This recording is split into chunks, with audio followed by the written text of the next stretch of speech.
Hi there, I'm Lance, and welcome to Dozing Off.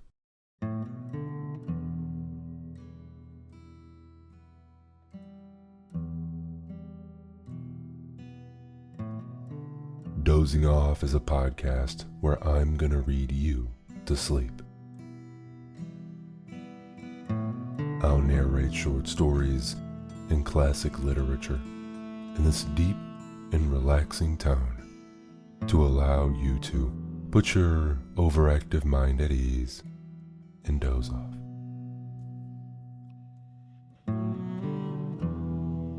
I think it's been a couple years since I last narrated anything from Aesop.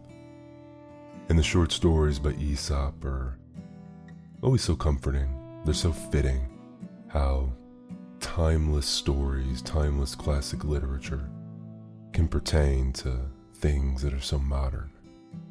I also love the little notes that Aesop puts at the end of his story to tie it into our life and the message around his story. So, I'm going to read through a few of these tonight. Hope you enjoy this, and I appreciate you so much for making dozing off a part of your bedtime routine. So do me a favor. Fluff up your pillow. Pull that comforter up. Close your eyes, take a deep breath. Because here we go.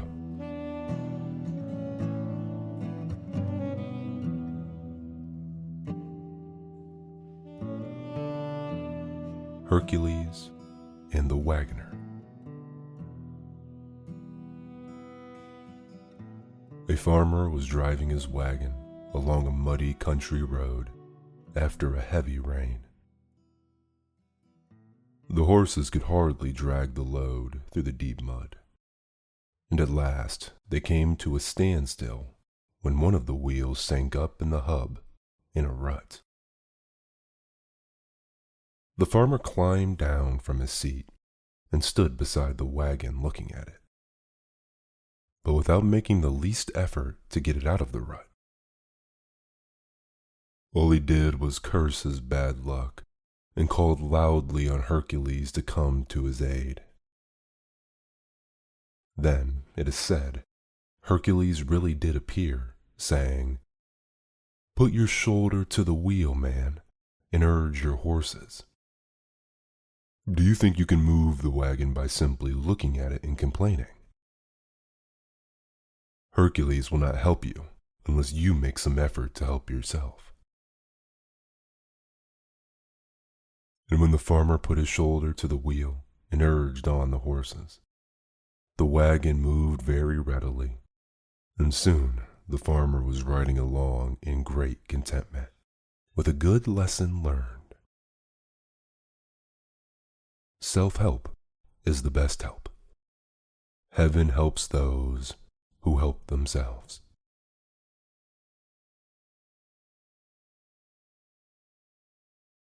The animals and the plague.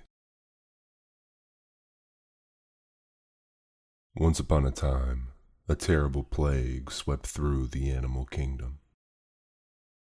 Many died, and those who survived were so sick that they had no appetite for food or drink, and dragged themselves about without energy or purpose.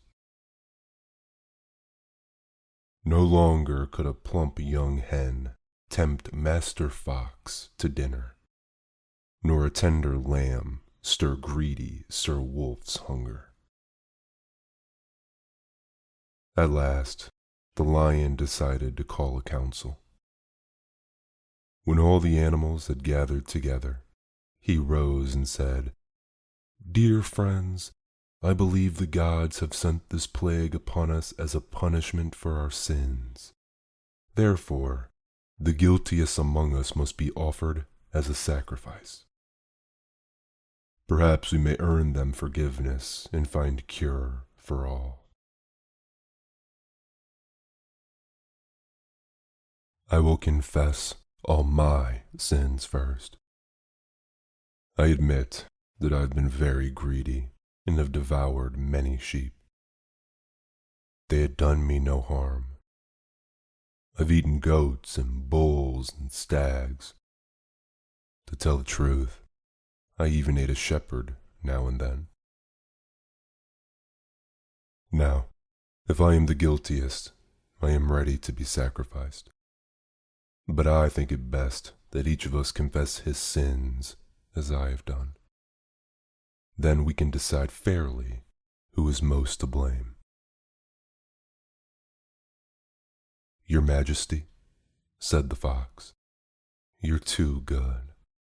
Can it be a crime to eat sheep, such stupid creatures? No, no, Your Majesty. You've done them great honor by eating them. And as for shepherds, we all know they belong to that feeble race that pretends to be our masters. All the animals applauded the fox loudly.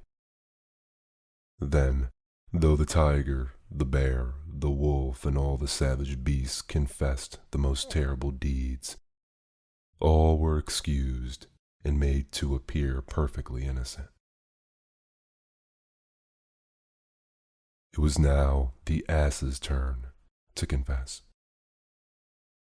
I remember, he said guiltily, that one day I was passing a field belonging to some priests. I was so tempted by the tender grass and so hungry that I could not resist nibbling a bit of it. I had no right to do it. I admit. A great uproar among the beasts interrupted him. Here was the culprit who had brought misfortune on all of them. What a horrible crime it was to eat grass that belonged to someone else.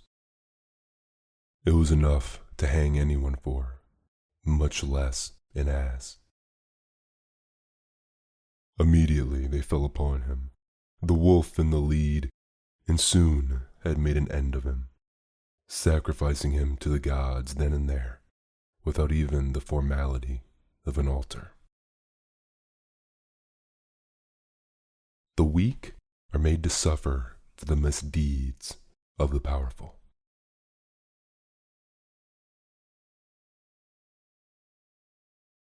The birds, the beasts, and the bat.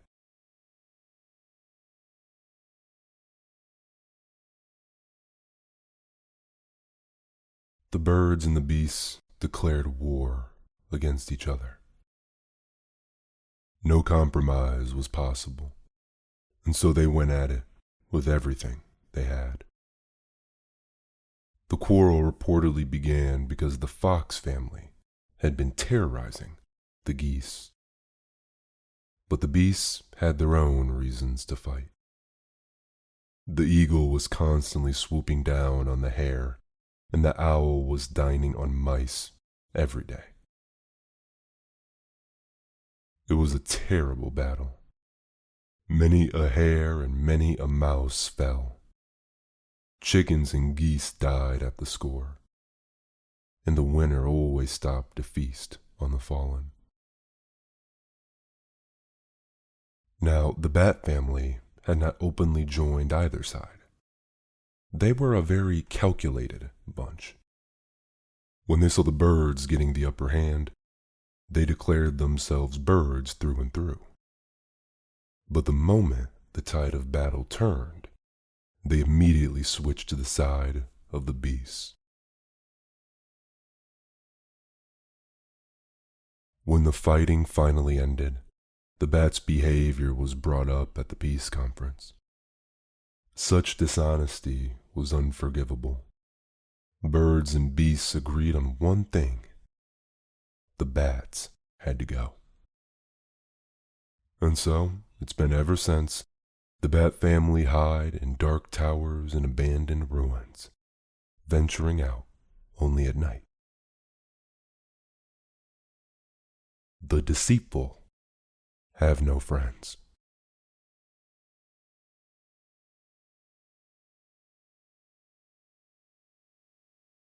The boys and the frogs.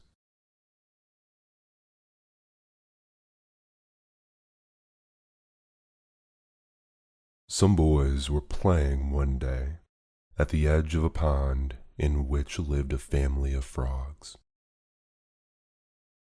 The boys amused themselves by throwing stones into the pond so as to make them skip across the river. The stones were flying thick and fast, and the boys were enjoying themselves very much. But the poor frogs in the pond were trembling with fear. At last, one of the frogs, the oldest and bravest, put his head out of the water and said, "Oh, please, dear children, stop your cruel play. Though it may be fun for you, it means death to us. Always stop to think whether your fun may not be the cause of another's unhappiness."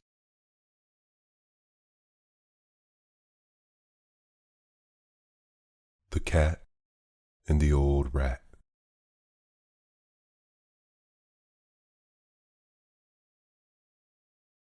There was once a cat who was so watchful that a mouse hardly dared to show the tip of his whiskers for fear of being eaten alive. That cat seemed to be everywhere at once, with his claws always ready to pounce. At last, the mice stayed so closely in their dens that the cat saw he would have to use his wits to catch one.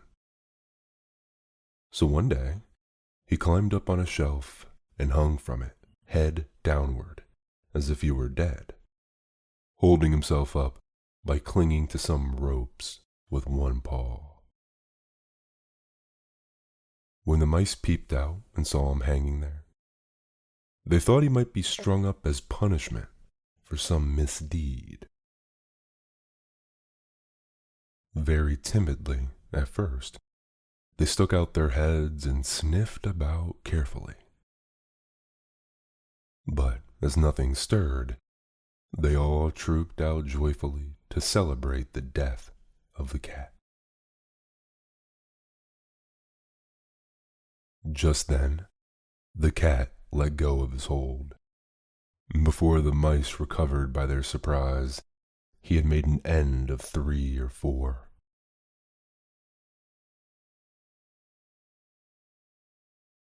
Now, the mice kept more strictly at home than ever, but the cat, who was still hungry for mice, had more than one trick up his sleeve. Rolling himself in flour until he was completely covered, he lay down in the flour bin with one eye open for his mice. Sure enough, the mice soon began to come out. To the cat, it was almost as if he already had a plump young mouse under his claws. But an old rat, who had so much experience with cats and traps, had even lost part of his tail to prove it, set up at a safe distance near a hole in the wall. "Take care," he cried. "That may be a heap of flour, but it looks to me very much like a cat. Whatever it is, it's the wisest to keep at a safe distance." The wise do not let themselves be tricked a second time.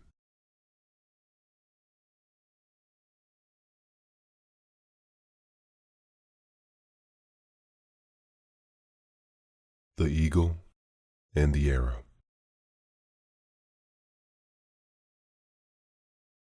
An eagle sat upon a high cliff, surveying the wide land below with keen and lordly eyes.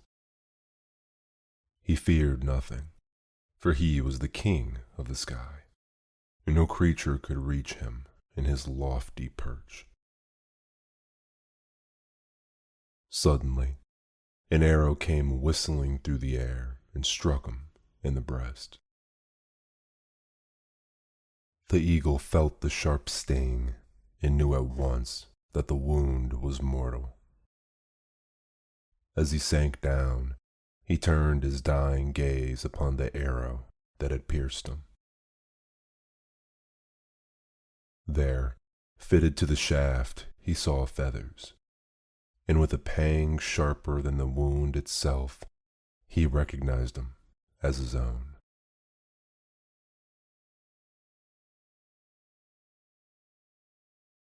Alas, he cried, how much sharper are the wounds we give ourselves. It's with my own plumage that I am slain.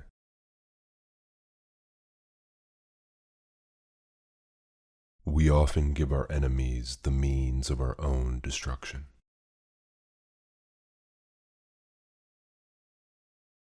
The farmer and his sons.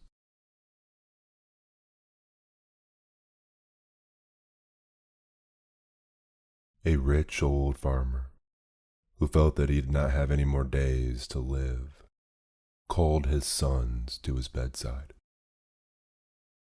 My sons, he said, listen carefully to what I have to say.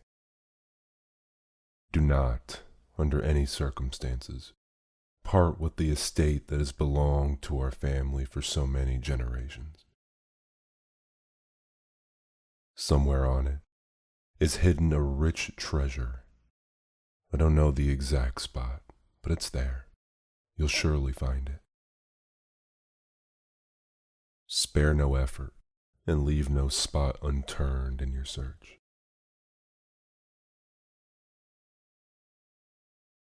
The father died, and as soon as he was buried, the sons set to work digging with all their might, turning up every foot of ground with their spades, and going over the whole farm 2 or 3 miles.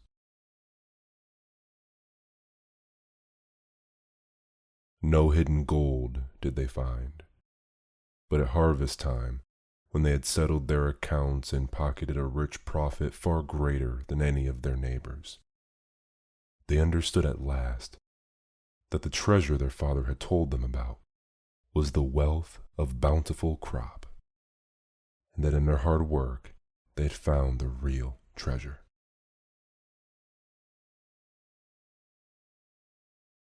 Industry is itself a treasure.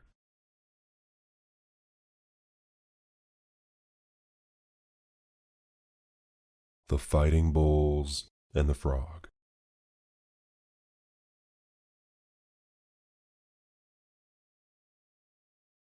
Two bulls were fighting furiously in a field. At the edge of the field lay a marsh, and an old frog who lived there trembled as he watched the fierce battle. "What are you afraid of?" asked the young frog. "Don't you see?" replied the old frog.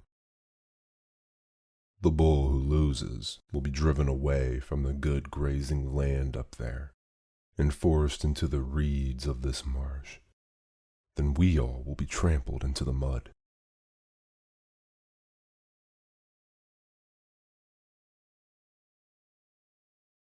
It happened exactly as the old frog predicted. The beaten bull was driven into the marsh, where his great hooves crushed the frogs to death. When the powerful clash, the weak pay the price.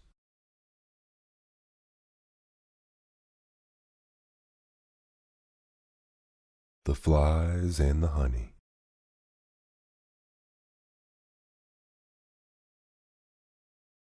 A jar of honey tipped over, and the sticky sweetness flowed out across the table. The sweet smell soon brought a large number of flies buzzing around. They didn't wait for an invitation. No, indeed, they settled right down, feet and all, to gorge themselves. The flies were quickly covered from head to foot with honey. Their wings stuck together. They couldn't pull their feet out of the sticky mess. And so they died, giving their lives for the sake of a little taste of sweetness.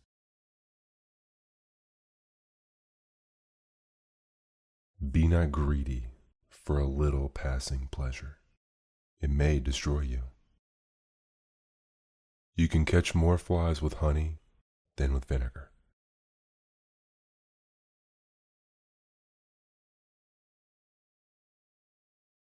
The hare and his ears.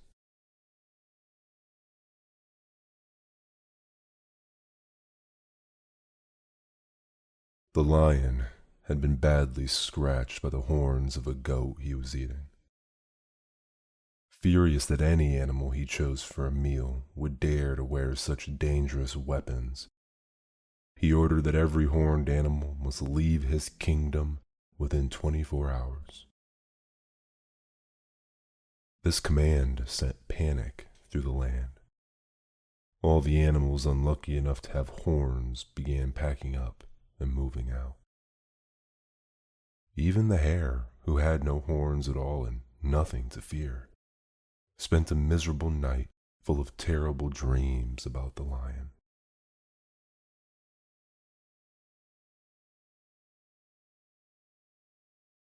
When he crept out of his burrow in the early morning sunlight and saw the shadow cast by his long, pointy ears, a wave of terror washed over him. "Goodbye, neighbor Cricket," he called. "I'm leaving. The lion will certainly claim my ears as horns, no matter what I say."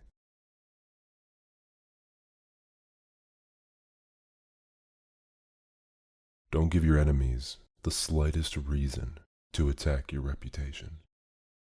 Your enemies will seize any excuse to attack you.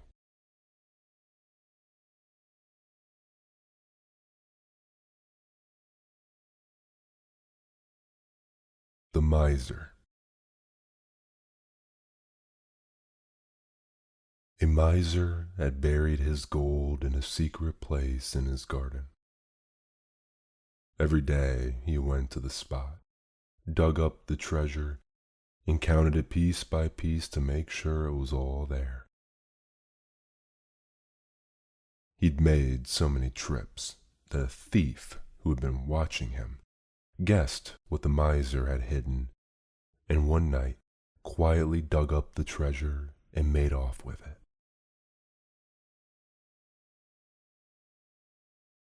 When the miser discovered his loss, he was overcome with grief and despair.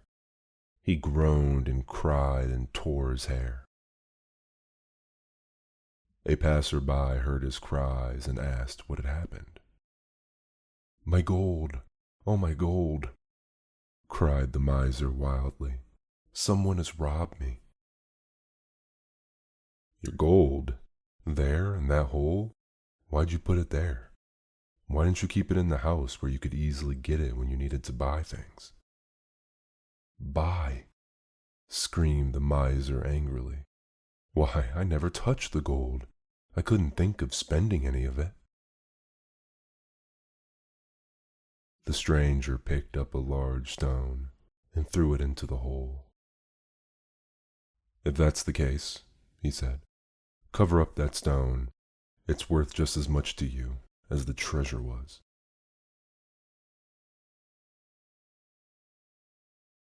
A possession is worth no more than the use we make of it.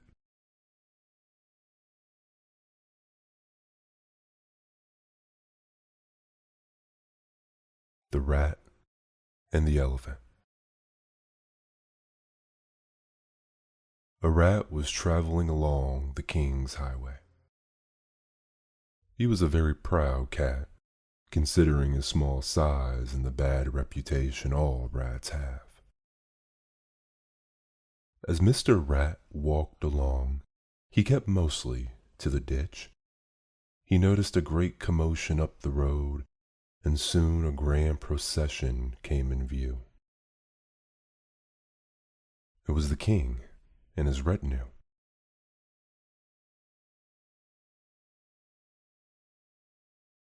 The king rode on a huge elephant, adorned with the most gorgeous trappings. With the king in his luxurious howdah were the royal dog and cat. A great crowd of people followed the procession. They were so taken up with admiration of the elephant that the rat was not noticed. His pride was hurt. "What fools!" he cried. "Look at me, and you will soon forget that clumsy elephant. It's his great size that makes your eyes pop out, or is it his wrinkled hide? Why, I have eyes and ears and as many legs as he. I am just as much importance, and—" But just then, the royal cat spied him. In the next instant, the rat knew he was not quite so important as an elephant. A resemblance to the great in some things does not make us great.